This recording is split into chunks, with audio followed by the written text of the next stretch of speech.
Havia um veículo no Brasil que dispensava qualquer explicação. Você não precisava ver o símbolo na frente nem ler o nome em lugar nenhum. Bastava escutar aquele motor, um ronco característico, quase de avião pequeno, vindo lá da esquina antes mesmo do carro aparecer. E você já sabia. Era a Kombi. Não importava se vinha lotada de crianças a caminho da escola, se trazia caixas de pão de uma padaria do bairro ou se estava levando trabalhadores para o serviço às 6 da manhã. Você reconhecia na hora. Em muitas casas brasileiras, aquele som era tão familiar quanto a voz do pai chamando para o jantar. A Kombi nunca foi só um carro. Ela foi presença, foi rotina, foi parte do cenário durante décadas, parada no tempo, resistindo enquanto tudo ao redor mudava. E mesmo assim, ela sumiu. Pararam de fabricar.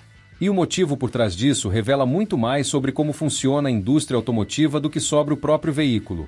Antes de chegar nesse motivo, vale entender de onde ela veio, porque a origem da Kombi é tão inusitada quanto seu fim. Se você curte esse tipo de história sobre carros que marcaram gerações, deixa o like e se inscreve aqui no canal, porque tem muito mais coisa assim vindo por aí. Tudo começa na Alemanha, em 1947. Um holandês chamado Ben Pon, na época distribuidor da Volkswagen, visitou a fábrica em Wolfsburg e viu ali dentro um carrinho utilitário que os próprios funcionários usavam para carregar peças de um lado para o outro da planta. Era feio, era improvisado, mas funcionava. Só que Pon enxergou ali algo que nem os engenheiros da fábrica tinham percebido ainda. Ele viu a possibilidade de um veículo de transporte construído sobre o mesmo chassi do Fusca. Pegou o caderno e rascunhou a ideia. Uma caixa retangular sobre 4 rodas, motor atrás, motorista sentado bem na frente, sem capô ocupando espaço, aproveitando cada centímetro possível para carga ou passageiros. A diretoria da Volkswagen demorou para se convencer da ideia, mas no dia 1º de março de 1950 a primeira unidade saiu da linha de montagem em Wolfsburg, batizada oficialmente de Transporter ou Tipo 2. E o nome técnico em alemão da versão com janelas laterais era Kombinationskraftwagen, algo como veículo combinado. Daí vem o apelido que pegou no Brasil e ficou para sempre, Kombi. Dali surgiu o apelido Kombi, que virou Kombi no Brasil e emplacou de vez. O veículo chegou por aqui ainda nos anos 60, e a fábrica da Volkswagen em São Bernardo do Campo passou a produzi-lo em solo nacional. Esse detalhe importa. Não era um carro importado desembarcando de navio direto da Europa. Era montado aqui, por trabalhadores brasileiros, pensado para o consumidor brasileiro. Ao longo de toda a sua história de produção no Brasil, foram fabricadas centenas de milhares de unidades, e cada uma delas seguia um caminho diferente, porque a Kombi, na prática, era 3 veículos ao mesmo tempo, dependendo de quem colocava a mão no volante. Para as famílias, era o carro das viagens longas. Cabia todo mundo, os primos, o cachorro, as malas, e ainda sobrava espaço para a caixa de isopor com os refrigerantes. Os bancos de trás saíam com facilidade. A porta lateral corrediça abria com um puxão só, e a estrada ficava logo ali na frente. Para os pequenos empreendedores, era a ferramenta de trabalho perfeita. Sorveteria ambulante, padaria, distribuidora de água, floricultura, oficina mecânica que atendia em domicílio. A Kombi foi o primeiro veículo de carga de milhares de negócios de família que não tinham dinheiro para um caminhão, mas precisavam de mais espaço do que um carro de passeio oferecia. E para as grandes cidades brasileiras, ela representou algo ainda maior. Foi transporte coletivo numa época em que as cidades cresciam mais rápido do que qualquer planejamento urbano conseguia acompanhar. Aqui tem uma história que merece ser contada com calma. Em muitas capitais, o transporte público oficial simplesmente não dava conta da demanda. As linhas de ônibus eram poucas, os intervalos entre um coletivo e outro eram longos, e bairros inteiros ficavam praticamente isolados nos horários de pico. Foi nesse vácuo que a Kombi se tornou protagonista, muito antes de qualquer debate sobre regulamentação. A resposta veio rápida e desorganizada. O poder público liberou concessões em massa para operadores particulares, e esses operadores, sem capital para comprar ônibus de verdade, compraram o que dava para comprar. Kombi, perua, van, qualquer veículo que coubesse uma dúzia de passageiros e conseguisse cumprir uma linha. A Kombi virou a espinha dorsal do transporte coletivo informal em várias regiões metropolitanas brasileiras. Rodava em todo o bairro, em qualquer horário. E aconteceu uma coisa curiosa.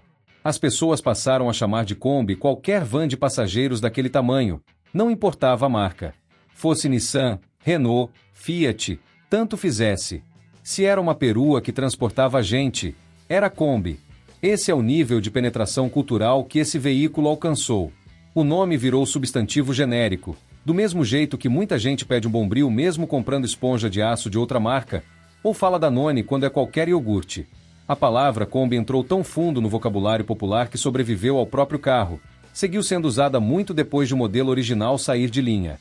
Só que o motor da Kombi foi crescendo com o tempo. Desde o começo, ela levava o mesmo propulsor do Fusca, um boxer de 4 cilindros refrigerado a ar, projeto que vinha lá da década de 1940. Era simples, confiável, barato de manter. Qualquer mecânico de bairro conhecia aquele motor de olhos fechados. O problema é que era um motor pensado para outra realidade, outra época. Em determinado momento, a Volkswagen fez uma atualização importante. Trocou o motor original, de 1.6 refrigerado a ar, por um motor de 1.8 refrigerado a água, com mais potência. E, mais adiante, para atender às exigências ambientais que o Brasil passou a impor, incorporou injeção eletrônica de combustível com catalisador. Eram atualizações coerentes com a época. Só que o problema de verdade não estava no motor. Estava na carroceria. A Kombi tinha o motor na traseira e o motorista sentado praticamente em cima do eixo dianteiro. Isso significava que, numa colisão frontal, não existia praticamente nada entre o motorista e o obstáculo. Nenhuma zona de deformação, nenhum colchão de metal capaz de absorver o impacto. O motorista ficava bem na frente, e a frente era exatamente o ponto de impacto direto. Nas décadas de 1950 e 1960 isso não era um problema regulatório, porque simplesmente não existiam padrões de segurança passiva. Mas para os anos 90, o mundo tinha mudado. A Europa passou a exigir airbags, os Estados Unidos passaram a exigir zonas de deformação controlada. E para adaptar a carroceria da Kombi a esses padrões, a Volkswagen precisaria redesenhar o veículo do zero. Ali estava o primeiro vilão dessa história. Não era uma pessoa, era uma geometria. O mesmo desenho que fez da Kombi um sucesso, aproveitando cada centímetro de espaço disponível, virou sua sentença quando os governos passaram a exigir estruturas de segurança que aquele projeto não conseguia incorporar sem deixar de ser o que sempre foi. E foi exatamente essa geometria que ditou o fim da produção por aqui. A Kombi continuou saindo da linha de montagem na fábrica de São Bernardo do Campo, na Grande São Paulo, resistindo a atualizações mecânicas e a exigências ambientais cada vez mais rígidas, enquanto o Brasil seguia sendo, por muitos anos, o único lugar do planeta onde esse veículo ainda era fabricado. Os brasileiros usavam a Kombi com a mesma intensidade dos primeiros dias. Transporte escolar, entrega, negócio de família, veículo de trabalho, ela seguia firme na rotina de milhões de pessoas. Só que o problema de segurança que atingiu o resto do mundo, mais cedo ou mais tarde, ia bater a porta daqui também. E o motivo por trás do fim, quando finalmente chegou, foi exatamente o mesmo que já tinha encerrado a produção em outros países. Era questão de tempo até essa geometria esbarrar de vez na legislação brasileira, e foi isso que selou o destino da Kombi por aqui, no dia 20 de dezembro de 2013, quando a última unidade saiu da linha de montagem em São Bernardo do Campo. Naquele dia, o Brasil fechou o único lugar do mundo onde a Kombi ainda era produzida. As novas normas brasileiras de segurança passaram a exigir airbag em todo veículo 0 km, e a Kombi, com um projeto de mais de 60 anos, não conseguia incorporar esse item sem deixar de ser Kombi.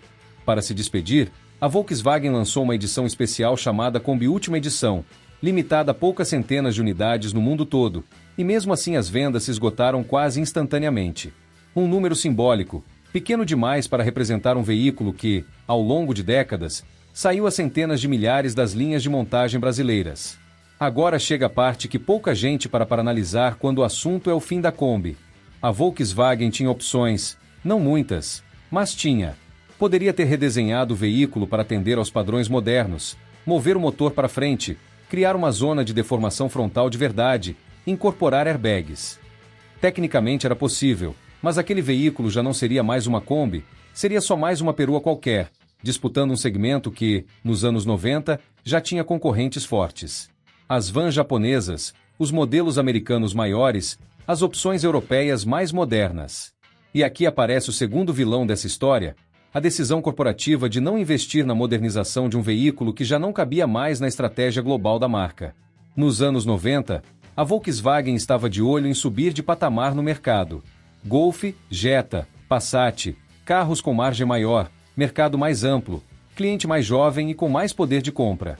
A Kombi era um veículo de trabalho, honesto, popular, mas com margem apertada e um público que não representava o futuro que a matriz alemã enxergava para a marca.